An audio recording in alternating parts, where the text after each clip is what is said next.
gostaria de compartilhar com vocês uma experiência pessoal que impactou a minha história com Deus e eu tenho certeza também irá impactar de vocês. Poucos meses antes do início da pandemia, ali por volta do finalzinho de 2019, eu me preparava para reencontrar com 3 grandes amigos, não só da adolescência, mas também do início da minha caminhada com Cristo, algo em torno de 28 anos atrás, sem querer entregar a idade, tá? Juntos havíamos vivido verdadeiras guerras com nossas famílias, amigos da escola e um sem número de pessoas que não compreendiam a nossa escolha por Jesus. Tão novos, coitados, diziam uns, fizeram lavagem cerebral, diziam outros. Mas o que mais ouvíamos era fanáticos, simplesmente por não escolhermos ser cristãos não praticantes. Foi um período bem difícil, mas teria sido ainda mais se não tivéssemos uns aos outros. Fosse para desabafar, ouvir uma palavra de encorajamento, ou simplesmente para chorarmos de vez em quando. E foi exatamente essa luta e companheirismo que marcou nossa amizade para sempre. Dito isso, talvez neste momento você que me ouve esteja presumindo que eu estivesse super animado e ansioso por reencontrar meus companheiros, né? Mas eu não estava, muito pelo contrário.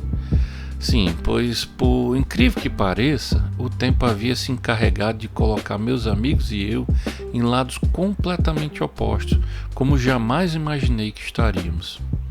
Me permite explicar.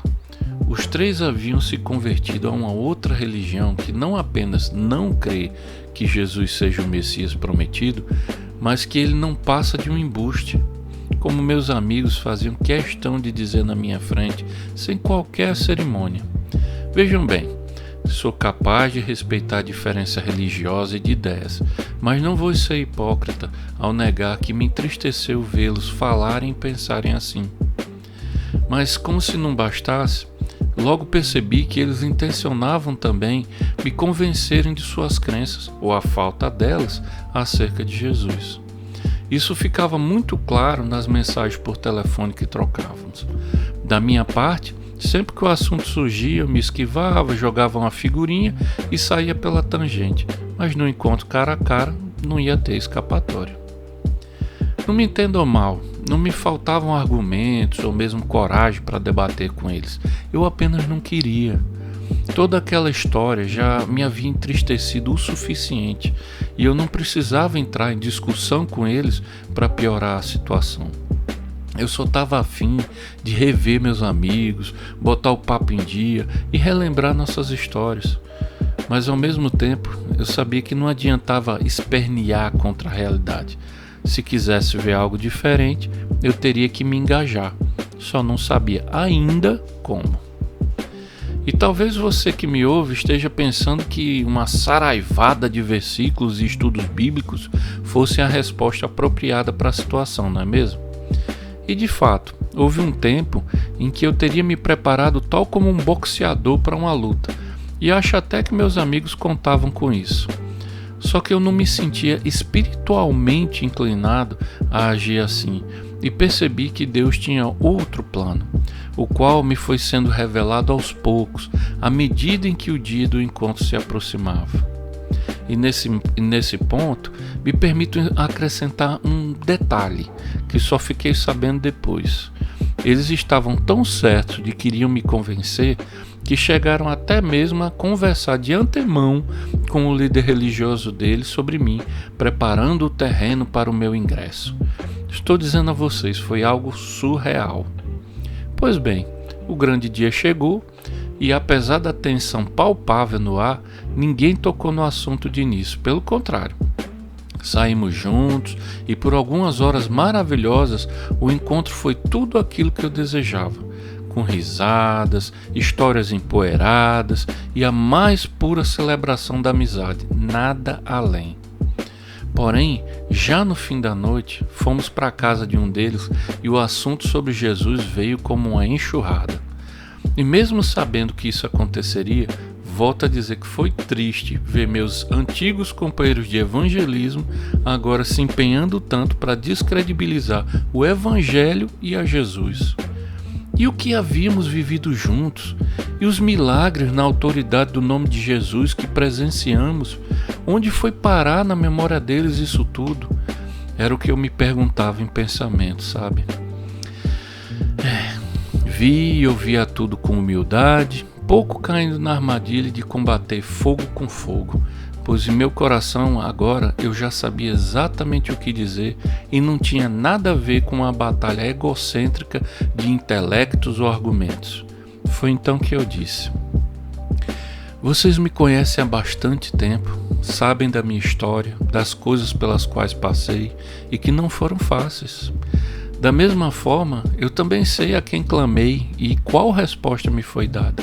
Então, eu não tenho o direito de desacreditar em Jesus, pois eu o vi, caminhei com ele pelos meus problemas dia após dia.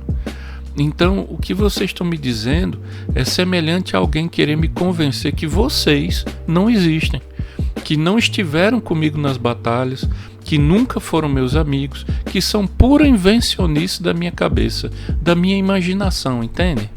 E isso não faz o menor sentido. Como o apóstolo Paulo disse, eu também sei em quem tenho crido. E não é porque alguma filosofia ou argumento me convenceu disso, mas sim porque andei lado a lado nos piores momentos da minha vida com essa pessoa. Vocês entendem isso?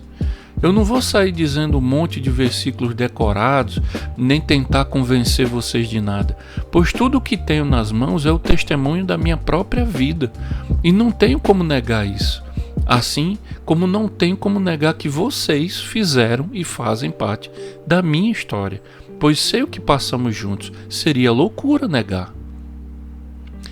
Meus amigos, um silêncio estranho se instaurou de repente, durando segundos de eternidade. No rosto deles se estampava um misto de surpresa e frustração, pois claramente não esperavam pelo que eu disse. Era como se um lutador de MMA passasse meses tentando descobrir a estratégia do adversário e, no final, percebesse que simplesmente não haveria luta. Outro ponto. Eles podiam discordar das minhas crenças, mas não podiam apagar aquilo que testemunharam em primeira mão na minha vida. Eles estavam lá também, viram os problemas, conheceram a gravidade deles, viram o meu clamor e, mais que tudo, sabiam como tudo havia sido resolvido por Deus. Então, como negariam? Não havia como, era um paradoxo. Se negasse o que viram e testemunharam, teriam que chamar a si mesmos de mentirosos. Depois disso, o assunto miou completamente, pois não havia mais o que ser dito. Falamos mais um pouco sobre outras coisas e depois cada um rumou para suas casas. Apesar de tudo, não ficou nenhum mal-estar entre nós por divergirmos de opinião, mas tenho certeza que, além das sementes bem plantadas naquela noite, uma demarcação bem clara se estabeleceu ali, e o meu lado era o de Jesus e ponto final. Por fim, nos abraçamos com todo o carinho que nossa velha amizade nos permitia e nos despedimos. Moral da história, amigos ouvintes: Deus não precisa e nem procura defensores ou advogados, debatedores raivosos que lhe defendam a honra, mas sim testemunhas do seu amor e de como é caminhar com ele pela vida. Por isso disse Jesus no livro de Atos, capítulo 1 e versículo 8: mas recebereis a virtude do Espírito Santo, que há de vir sobre vós, e ser-me-eis testemunhas, tanto em Jerusalém como em toda a Judéia e Samaria, e até aos confins da terra. Eu oro para que Deus te abençoe e caminhe contigo pela vida, construindo o teu testemunho. Fiquem com Deus e um grande abraço.